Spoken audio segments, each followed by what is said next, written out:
أعوذ بالله من الشيطان الرجيم. بسم الله الرحمن الرحيم.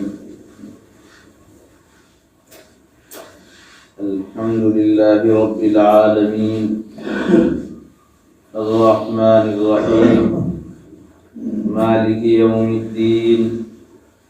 إياك نعبد وإياك نستعين.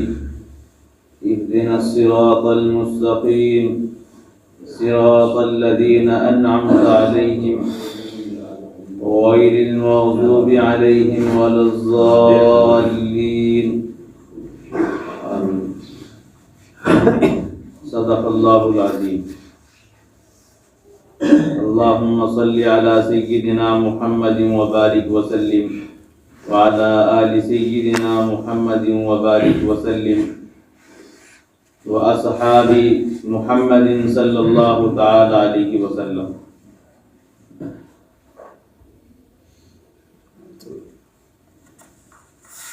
گزشتہ سبق میں حقانیت قرآن کے تعلق سے گفتگو کی گئی تھی. آج مضامین قرآن کو بیان کرنا مقصود ہے. اللہ تبارک و تعالی نے قرآن کریم میں 4 طرح کے مضمون بیان کیے ہیں اور قرآن کی ہر آیت کا تعلق انہی 4 مضمون میں سے کسی ایک کے ساتھ ہوتا ہے. نمبر 1 عقائد، نمبر 2 احکام، نمبر 3 واقعات و قصص اور نمبر 4 امثال. یہ 4 مضامین ہیں جو قرآن کریم کی آیات میں اللہ تعالیٰ نے بیان فرمائے ہیں. پہلا مضمون ہے عقائد کا. عقائد کے سلسلے میں اللہ تعالیٰ نے قرآن کریم میں تفصیل کے ساتھ 3 باتوں کا ذکر کیا ہے: توحید، رسالت اور آخرت. یہ 3 مضمون اور 3 عقائد اللہ تعالیٰ نے مکمل تفصیل کے ساتھ بیان فرمائے ہیں. توحید کا مطلب یہ ہے کہ آدمی اللہ تبارک و تعالیٰ کو ہر ذرے کا خالق سمجھے اور اس پوری کائنات کے ذرے ذرے کا خالق اللہ تبارک و تعالیٰ کو سمجھے، اسی کی عبادت کرے، اسی کے سامنے سجدہ کرے، اسی سے اپنی فریاد رکھے اور اللہ تبارک و تعالیٰ کے حکم سے پوری کائنات کا نظام چلتا ہے. اس کے بغیر کوئی پتا بھی نہیں ہلا سکتا. یہ عقیدہ توحید ہے. دوسرا عقیدہ ہے عقیدہ رسالت کہ اللہ کے رسول صلی اللہ علیہ وسلم اور آپ سے پہلے تمام پیغمبروں کو اللہ تعالیٰ کا رسول اور پیغمبر ہونے کا عقیدہ رکھے اور جس بات کو انہوں نے حق کہا ہے اسے حق جانے اور پیغمبروں نے جس بات کو باطل کہا ہے اسے باطل خیال کرے. تیسرا عقیدہ ہے عقیدہ آخرت کہ اس دنیا سے جانے کے بعد ایک اور عالم آنے والا ہے جہاں انسان کو زندگی ابدی دی جائے گی اور اس دنیاوی زندگی میں جو انسان نیک اعمال کرتا ہے اسے اجر دیا جائے گا، ثواب دیا جائے گا اور برے اعمال پر سزا دی جائے گی. یہ عقیدہ آخرت ہے. تو یہ 3 عقائد اللہ تبارک و تعالی نے قرآن کریم میں تفصیل کے ساتھ بیان کیے. اس کے علاوہ وہ لوگ جو عقیدہ باطل رکھتے ہیں یا عقیدہ باطل کے ساتھ غلط اعمال بھی کرتے ہیں تو اللہ تعالیٰ نے ایسے لوگوں کے عقائد و اعمال پر رد بھی فرمایا ہے، اور باطل عقیدے والوں کے جو شکوک و شبہات ہو سکتے تھے اللہ کی جانب سے ان کے جوابات بھی آیات قرآنیہ میں دیے گئے ہیں۔ مثلا مکہ مکرمہ ہی میں بت پرست اللہ تبارک و تعالیٰ کے ساتھ دوسروں کو بھی شریک کرتے تھے، یہ ان کا باطل عقیدہ تھا کہ اللہ تبارک و تعالیٰ کے ساتھ وہ حبل، لات، عزا وغیرہ انہوں نے بہت سے نام بتوں کے رکھے ہوئے تھے جن کی پوجا کرتے تھے، اور ان کا عقیدہ یہ تھا کہ یہ اولاد دینے والا ہے، اور یہ بت رزق دینے والا ہے، یہ زندگی دینے والا ہے، اور یہ بھی عقیدہ تھا کہ یہ اللہ تعالیٰ سے ہماری سفارش کرتے ہیں۔ اس طرح دنیا میں ایک بادشاہ نظام کو تقسیم کر دیتا ہے، اسی طرح ان کا خیال یہ تھا کہ اللہ نے تقسیم کر رکھا ہے ان بتوں پر پوری کائنات کے نظام کو، اب انہیں راضی رکھنے اور انہیں خوش رکھنا اور پھر ان سے سوال کرنا یہ ہمارا فریضہ ہے۔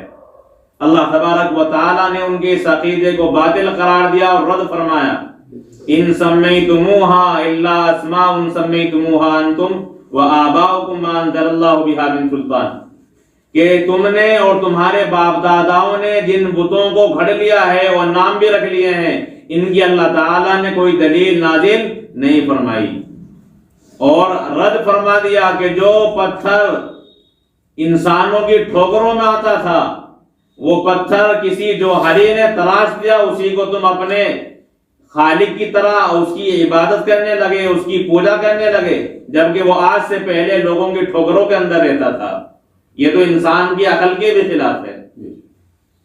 اسی طرح ان لوگوں کا عقیدہ اللہ تبارک و تعالیٰ کی ذات کے ساتھ یہ تھا کہ جس طرح انسان بیوی بچوں والا ہوتا ہے، اسی طرح اللہ کے بھی اولاد ہے، وہی بیوی بچوں والا ہے۔ اللہ تعالیٰ نے اس کا رد فرمایا وَلَمْ تَكُنْ لَهُ صَاحِبَةٌ، کہ اللہ تعالیٰ کی کوئی بیوی نہیں ہے، وَلَمْ يَلِدْ وَلَمْ يُولَدْ، اللہ تعالیٰ نہ کسی کی اولاد ہے نہ اللہ کی کوئی اولاد ہے۔ ایسے ہی ان لوگوں کا ایک عقیدہ یہ تھا کہ ہم حضرت ابراہیم علیہ السلام کی ملت پر، حضرت ابراہیم علیہ السلام کی لائی ہوئی شریعت پر ہیں، حالانکہ انہوں نے اس شریعت ابراہیمیہ کو بدل کر اپنی جانب سے قوانین اور احکام داخل کر دیے تھے۔ جیسا کہ ان لوگوں کا عمل یہ تھا کہ وہ بیت اللہ کا جب طواف کرتے تو ننگے ہو کر طواف کرتے تھے۔ جب اللہ تعالیٰ عقل گھڑتے ہیں تو پھر ایسے ہی حرکتیں کی جاتی ہیں، اور دلیل بھی کتنی مضبوط تھی کہ ہم چونکہ کپڑوں میں گناہ بھی کرتے ہیں تو جن کپڑوں میں ہم گناہ کرتے ہیں ان کپڑوں میں ہم اللہ کے گھر کا طواف کس طرح کریں، یہ ان کی دلیل تھی۔ تو جیسا انسان کا بے وقوفوں والا طریقہ ہوتا ہے، ایسی بے وقوفوں والی دلیل بھی ہوتی ہے۔ جب انہوں نے اپنے کپڑے اتار دیے، جس جسم کے ساتھ گناہ کرتے ہیں اس جسم کے ساتھ طواف کیوں کرتے ہیں؟ کپڑے تو اتار دیے، اپنے جسم کو بھی علیحدہ کر دو۔ بہرحال یہ تو نظر آ گیا کہ کپڑے ایسے ہیں کہ وہ گناہوں میں آلودہ ہیں، لیکن ننگے ہو کر طواف کرنا اس سے بھی زیادہ آلودہ ہے، یہ انہیں نظر نہیں آیا۔ یہ اس سے بھی زیادہ خطرناک اور گندی بات ہے۔ اس لیے اللہ تعالیٰ نے فرمایا یا ایھا الذین آمنوا خذوا زینتکم عند کل مسجد، اے ایمان والو ہر مسجد کے پاس اپنا لباس اختیار کرو۔ جب مسجد میں جاؤ تو ننگے بدن یا صدر کھول کر داخل نہ ہو، بلکہ اپنا لباس استعمال کیا جائے جس سے تمہارا مکمل طور پر صدر چھپ جائے، پوشیدہ ہو جائے۔ اسی طرح ان لوگوں کا عقیدہ رسول اکرم صلی اللہ علیہ وسلم کے ساتھ یہ تھا کہ آپ ہماری طرح کے انسان ہیں، نبی، پیغمبر اور رسول نہیں ہیں۔ اور دلیل یہ تھی کہ یہ بھی ہماری طرح کھاتے پیتے بھی ہیں، چلتے پھرتے بھی ہیں، بازاروں وغیرہ میں بھی جاتے ہیں، یہ نبی کس طرح ہو گئے؟ اللہ نے ان عقیدے کو رد فرمایا وَمَا أَرْسَلْنَا مِن قَبْلِكَ إِلَّا رِجَالًا نُوحِي إِلَيْهِمْ، اللہ فرماتا ہے کہ ہم نے آپ سے پہلے بھی مردوں ہی کو رسول بنا کر کے بھیجا ہے، ہم ان کی طرف وحی بھیجتے تھے۔ اس میں اشارہ کر دیا گیا کہ پہلے جو پیغمبر آئے ہیں وہ بھی انسانوں میں سے اور مردوں ہی میں سے آئے ہیں۔ فرشتہ اللہ تعالیٰ نے نبی اور پیغمبر بنا کر نہیں بھیجا۔ اسی طرح وہ لوگ عقیدہ آخرت کے منکر تھے کہ جب انسان گل گیا، مر گیا، ہڈی بھی ریزہ ریزہ ہو گئی اور اس کا جسم زمین کے ذرات میں شامل ہو گیا، اب وہ دوبارہ کس طرح پیدا ہو جائے گا؟ اللہ تعالیٰ نے اس عقیدے کو رد کیا۔ اَوَلَيْسَ الَّذِي خَلَقَ السَّمَاوَاتِ وَالْأَرْضَ بِالْحَقِّ، ایسے ہی وَلَمْ يَعْيَ بِخَلْقِهِنَّ بِقَادِرٍ عَلَىٰ أَن يَخْلُقَ مِثْلَهُنَّ۔ اللہ تبارک و تعالیٰ فرماتے ہیں کہ جس ذات نے آسمان و زمین کو بنا دیا، کیا وہ اس بات پر قدرت نہیں رکھتا کہ وہ اس جیسی مخلوق دوبارہ پیدا کر دے؟ یقیناً رکھتے ہیں۔ تو جن لوگوں کے عقائد غلط تھے، اللہ تعالیٰ نے ان عقائد کی قرآن کریم کی آیات میں تردید فرمائی۔ یہود کا عقیدہ تھا قالوا لن تمسنا النار الا ایاما معدودہ، کہ ہم چونکہ پیغمبروں کی اولاد ہیں، ہم جہنم کے اندر داخل نہیں ہوں گے، اور اگر ہمیں جہنم میں داخل کیا بھی گیا تو معدودہ، چند دنوں کے لیے جہنم میں داخل کیا جائے گا، پھر ہمارا ٹھکانہ جنت ہی ہوگا۔ وہ جنت کو اپنی میراث سمجھتے تھے، جبکہ رسول اکرم صلی اللہ علیہ وسلم کی نبوت کے منکر تھے، عیسیٰ علیہ السلام کی نبوت کے منکر تھے، اور آپ پر، آپ کی والدہ پر تہمت لگاتے تھے، اس کے باوجود جنت کے ٹھیکیدار بنے ہوئے تھے۔ اللہ نے فرمایا بلا، یہ جہنم میں داخل کیوں نہیں ہوں گے؟ من کسب سیئۃ واحاطت بہ خطیئۃہ فاولئک اصحاب النار هم فیہا خالدون، کہ جو آدمی برائی کا ارتکاب کرتا ہے اور برائی کے اندر گر جاتا ہے تو اللہ تعالیٰ ایسے لوگوں کو جہنم میں ہمیشہ کے لیے داخل فرمائیں گے، اسی لیے کہ یہ لوگ ہیں ہی جہنمی۔ تو جو عقیدہ تھا ان کا، اللہ تعالیٰ نے اس کی تردید کی ہے۔ ایسے عیسائیوں کا عقیدہ تھا کہ اللہ، حضرت عیسیٰ اور آپ کی والدہ مریم، یہ تینوں مل کر کے خدا ہیں۔ اللہ تعالیٰ نے اس عقیدے کو بھی رد فرمایا۔ وَإِذْ قَالَ اللَّهُ يَا عِيسَىٰ، کہ اس وقت کو یاد کرو جب اللہ تبارک و تعالیٰ نے حضرت عیسیٰ علیہ السلام نے فرمایا أَأَنْتَ قُلْتَ لِلنَّاسِ اتَّخِذُونِي وَأُمِّيَ إِلَٰهَيْنِ مِن دُونِ اللَّهِ، کہ کیا آپ نے لوگوں سے کہا تھا کہ تم مجھے اور میری والدہ کو معبود بنا لو اللہ کو چھوڑ کر؟ سبحانک ما یکون لی ان اقول ما لیس لی بحق، عیسیٰ علیہ السلام نے فرمایا کہ آپ کی ذات پاک ہے، اور میں ایسی بات کیسے کہہ سکتا ہوں جس کا مجھے کوئی حق ہی نہیں ہے؟ میں نے اپنی والدہ کی عبادت کرنے کا اور معبود بنانے کا کسی کو حکم نہیں دیا۔ تو حضرت عیسیٰ علیہ السلام ہی کے قول کے ذریعے سے عیسائیوں کے عقیدہ بد کو اللہ تعالیٰ نے رد فرما دیا۔ ایسے ہی منافقین یہ اتنے کمزور اور بزدل لوگ تھے کہ جو اپنے عقیدے کو بھی ظاہر نہیں کر سکتے تھے، ادھر گئے تو ادھر اور ادھر گئے تو ادھر۔ ان کی حالت یہ تھی مذبذبین بین ذلک لا الہ ہؤلاء ولا الہ ہؤلاء، وہ درمیان میں لٹکے ہوئے تھے، نہ اس طرف تھے نہ اس طرف تھے۔ مسلمانوں کے پاس جا کر کہتے انا معکم، ہم تمہارے ساتھ ہیں، اور مشرکین کے پاس، کفار کے پاس جا کر کہتے کہ ہم تمہارے ساتھ ہیں۔ تو ایسے لوگوں کے عقائد چونکہ ظاہر نہیں ہوتے تھے تو ایسے لوگوں کے عقیدے کا رد نہیں کیا گیا، لیکن ان کی جو بد خصلت تھی اور سازشی ان کی جو عادت تھی، اس کو اللہ تعالیٰ نے سورہ توبہ میں، سورہ انفال میں تفصیل کے ساتھ بیان فرمایا ہے کہ ان کی فلاں گندی حرکتیں ہیں جو مسلمانوں کے خلاف اور اللہ کے رسول علیہ السلام کے خلاف وہ ہر روز نئی سازشیں کرتے رہتے ہیں، تو ان کا راد فاش کیا گیا۔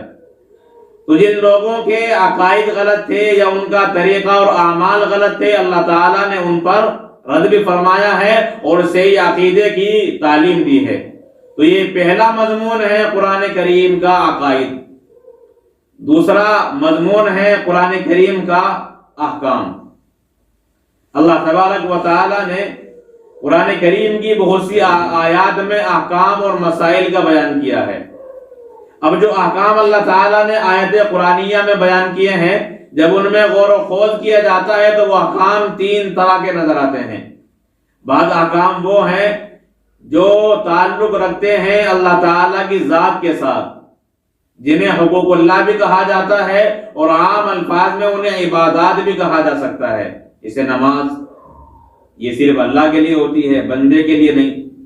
روزہ، زکوٰۃ، حج وغیرہ، تو یہ عبادات ہیں. دوسرے احکام ہیں معاملات کے، جن کا تعلق بندوں کے ساتھ ہوتا ہے. تجارت ہے، گواہی ہے، کسی کے پاس امانت رکھنی ہے، کوئی چیز گروی رکھنی ہے، تو یہ معاملات ہیں جن کے احکام اللہ تعالیٰ نے قرآن میں بیان فرمائے ہیں. ان کا حق بندوں کے ساتھ ہے. اور بعض احکام وہ ہیں جو ایک حیثیت سے عبادت بھی ہیں اور ایک حیثیت سے معاملات ہیں.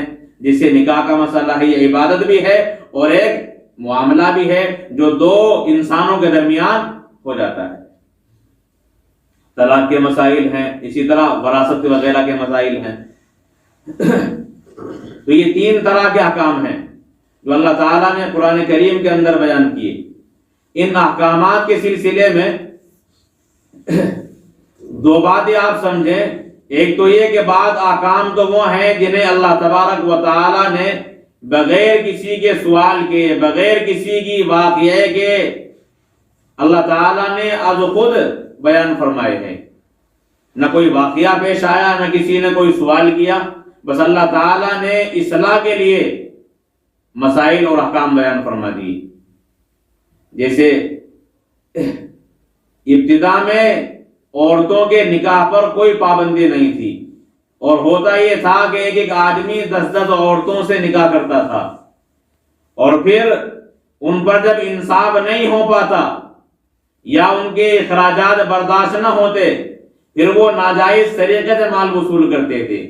کسی یتیم کا مال دبا لیا. اسی طرح یتیم بچیاں ان کے پاس ہیں، ان کا مال حاصل کرنے کے لیے ان سے نکاح کر لیا، اور جو ان کا مہر بنتا تھا اس سے کم قیمت پر مہر ادا کرتے تھے، کیونکہ وہ خود ہی ولی ہیں، خود ہی وارث ہیں، ان کے کفیل خود ہی ہیں، کوئی کہنے والا نہیں ہے. تو یہ ظلم تھا. اور پھر کئی نکاح کرتے ان کے درمیان انصاف نہیں تھا. اللہ تبارک و تعالی نے قرآن کریم میں اس کی اصلاح فرمائی. وَإِنْ خِفْتُمْ أَلَّا تُقْسِطُوا فِي الْيَتَامَى فَانكِحُوا مَا طَابَ لَكُم مِّنَ النِّسَاءِ مَثْنَىٰ وَثُلَاثَ وَرُبَاعَ وَإِنْ خِفْتُمْ أَلَّا تَعْدِلُوا فَوَاحِدَةً. کہ اگر یتیموں کے سلسلے میں تمہیں اندیشہ ہے کہ انصاف نہیں کر سکو گے تو اور عورتوں سے نکاح کرو، 2 سے 3 سے 4 سے، اور اگر انصاف نہ کرنے کا اندیشہ ہو تو پھر 1 سے. تو ایک تو جو حد نہیں تھی، کوئی 5 سے 10 سے کتنی بھی عورتوں سے نکاح کرے، کوئی پابندی نہیں تھی. آیت کریمہ میں ایک تو وہ پابندی لگا دی گئی کہ 4 سے زیادہ کی اجازت نہیں ہے. ایک وقت میں 4 عورتیں رہ سکتی ہیں، زیادہ کی اللہ تعالیٰ نے اجازت نہیں دی. دوسرے یہ فرما دیا کہ 2 3 4 سے اس وقت نکاح ہو سکتا ہے، انہیں ایک ساتھ نکاح میں جب رکھا جا سکتا ہے جب انسان ان کے درمیان برابری اور انصاف کرتا ہو، اور اگر انصاف ان کے درمیان نہیں کرے گا تو فواحدہ، صرف 1 سے اجازت ہے، 1 سے زیادہ کی اجازت نہیں ہوگی. تو جو رسم بد تھی اللہ تعالیٰ نے آیت کریمہ کے ذریعے سے اس کا خاتمہ فرما دیا. اور بعض احکام وہ ہیں جو کوئی واقعہ پیش آیا، اس واقعے کے سلسلے میں اللہ نے آیات نازل کی، یا کسی نے کوئی سوال کیا اس کے بارے میں آیات قرآنیہ میں احکام بیان کر دیے گئے. تو یہ دوسرا مضمون ہے قرآن کریم کا احکام کے تعلق سے. تیسرے مضمون ہے قرآن کریم کا قصص و واقعات. قصص و واقعات کی بھی 2 قسمیں ہیں. بعض واقعات تو اللہ تعالیٰ نے وہ بیان کیے ہیں جو پہلے زمانے میں ہو چکے تھے. حضرت آدم علیہ السلام کا، حضرت نوح، حضرت ابراہیم، حضرت موسیٰ، عیسیٰ، حضرت الیاس، ان پیغمبروں کے واقعات جو ہو چکے تھے انہیں بیان کیا ہے. اور پیغمبروں کے علاوہ 27 پیغمبروں کا اللہ نے قرآن میں واقعات بیان کیے ہیں. ان کے علاوہ بعض نیک لوگوں کے اور بعض برے لوگوں کے واقعات بھی اللہ تعالیٰ نے بیان کیے ہیں انبیاء کے علاوہ. اصحاب الاخدود ہیں، اور اسی طریقے سے ذوالقرنین ہیں. تو یہ جو واقعات ہیں اللہ تعالیٰ نے لقمان ہیں، حکیم لقمان کا ذکر کیا ہے. تو وہ لوگ جو نیک ہوئے ہیں یا بد ہوئے ہیں ان کے واقعات بھی انبیاء کے علاوہ بیان کیے لوگوں کی عبرت کے لیے۔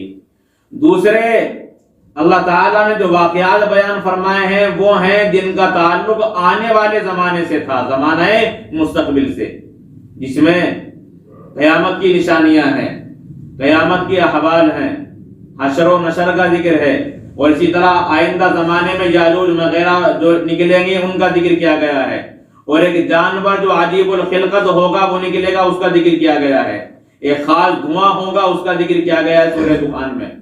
تو اس طرح آئندہ زمانے میں جو آنے والے واقعات تھے ان کا بھی اللہ تعالیٰ نے ذکر فرمایا ہے۔ تو قرآن کریم کی آیات کا یہ تیسرا مضمون ہے قصص و واقعات کا، اور چوتھا مضمون ہے امثال۔ اللہ تعالیٰ نے بات کو سمجھانے کے لیے مثالیں بھی بیان فرمائی ہیں، جسے اللہ فرماتے ہیں مثل الذین ينفقون اموالهم فی سبیل اللہ کمثل حبۃ انبتت سبع سنابل فی کل سنبلۃ مئۃ حبۃ، کہ ان لوگوں کی مثال جو اللہ کی راہ میں خرچ کرتے ہیں اس دانے کی طرح ہے جسے زمین میں ڈالا جاتا ہے، اس سے 7 بالیں لگتی ہیں، ہر بال میں 100 دانے ہوتے ہیں، تو ایک دانے سے 700 آ جاتے ہیں۔ تو اللہ فرماتے کہ جو اللہ کے راستے میں ایک خرچ کرتا ہے اللہ تعالیٰ ایک پر 700 عطا فرمائیں گے، اور زیادہ بھی جس کے اندر اخلاص زیادہ ہوگا اس کے اور زیادہ کر دی جائیں گی۔ تو یہاں مثال کے ذریعے سے اللہ تعالیٰ نے ثواب کو سمجھایا ہے۔ تو اس طرح میں کی بہت سی مثال ہیں جو قرآن کریم میں بیان کی گئی ہیں۔ بعض مثالیں وہ ہیں جنہیں اردو زبان میں کہاوت کہا جاتا ہے، وہ قرآن کریم نے کہاوت کے طور پر تو بیان نہیں کی لیکن کہاوت کی طرح کا مضمون ان سے برآمد ہو جاتا ہے۔ مثلا ایک کہاوت ہے عربی کی کہ جو بات سنی گئی ہے وہ دیکھی ہوئی کے برابر نہیں ہو سکتی۔ ایک بات سنی ہے اس کا یقین کم ہوگا، جو اپنی آنکھوں سے دیکھی ہے اس کا یقین زیادہ ہوتا ہے۔ تو اس کا یہ مضمون بھی قرآن کریم کی آیت میں ہے۔ جب حضرت ابراہیم علیہ السلام نے عرض کیا باری تعالیٰ میں یہ دیکھنا چاہتا ہوں کہ آپ مردوں کو کس طرح زندہ کریں گے، تو اللہ نے فرمایا کہ آپ کو اطمینان نہیں ہے، یقین نہیں ہے۔ آپ نے فرمایا وَلَٰكِن لِيَطْمَئِنَّ قَلْبِي، میں اپنے اطمینان کے لیے دیکھنا چاہتا ہوں۔ آپ نے حکم دیا ہے، آپ نے فرمایا ہے، مجھے یقین ہے کہ دوبارہ زندہ ہوں گے، لیکن جب میں آنکھوں سے دیکھ لوں گا تو میرے یقین میں اور زیادہ اضافہ ہوگا، اسی لیے میں اپنی آنکھوں سے دیکھنا چاہتا ہوں اپنے دل کے اطمینان کے لیے اور مزید تقویت کے لیے۔ چنانچہ اللہ نے آپ کو حکم دیا کہ 4 پرندے لو اور پھر انہیں اپنے سے مانوس کرو اور ان کا پھر قیمہ بناؤ اور پھر اسے ایک جگہ مکس کر کے الگ الگ پہاڑوں پر رکھ دو، پھر انہیں آواز دو۔ جیسے ابراہیم علیہ السلام نے آواز دی تو وہ اپنی جگہ سے گوشت پوش الگ الگ ہو کر نکلا اور اپنے اپنے حصے کے ساتھ جڑتا رہا، اور پھر ہڈیوں پر وہ گوشت پر ہو گیا اور وہ مانوس پرندے حضرت ابراہیم علیہ السلام کے پاس زندہ ہو کر آ گئے۔ وَإِذْ قَالَ إِبْرَاهِيمُ رَبِّ أَرِنِي كَيْفَ تُحْيِي الْمَوْتَىٰ قَالَ أَوَلَمْ تُؤْمِنْ قَالَ بَلَىٰ وَلَٰكِن لِيَطْمَئِنَّ قَلْبِي قَالَ فَخُذْ أَرْبَعَةً مِّنَ الطَّيْرِ، 4 پرندے لو۔ یہ واقعہ ان آیات میں بیان کیا گیا ہے۔ تو یہاں جو عربی کی کہاوت تھی مثال کہ سنی ہوئی دیکھی ہوئی کے برابر نہیں ہو سکتی، ابراہیم علیہ السلام نے اسی طرز کا اللہ تبارک و تعالیٰ کے سامنے اپنی درخواست کا معاملہ رکھا کہ مجھے یقین ہے لیکن میں اپنی آنکھوں سے مشاہدہ کرنا چاہتا ہوں، آنکھوں سے دیکھ کر جو انسان کی ایمان کی حالت ہوگی وہ اعلیٰ ہوگی۔ تو اس طرح اللہ تعالیٰ نے 4 قسم کے مضامین قرآن کے اندر بیان فرمائے ہیں، عقائد، احکام، قصص و واقعات اور امثال۔ ہر آیت قرآن کریم کی انہی 4 مضامین میں سے کسی ایک کے ساتھ تعلق رکھتی ہے۔ جیسا کہ آپ آگے قرآن کریم کی آیات دیکھیں گے تو ہر آیت کا تعلق انہی مضامین میں سے کسی کے ساتھ ہوگا۔ انہیں مضامین قرآن کہا جاتا ہے جو 4 قسموں میں منحصر ہیں۔ باقی تفصیلات مکمل طور پر وہ آپ دیکھتے ہی رہیں گے۔ اللہ تعالیٰ عمل کی توفیق عنایت فرمائے۔ سبحان اللہ۔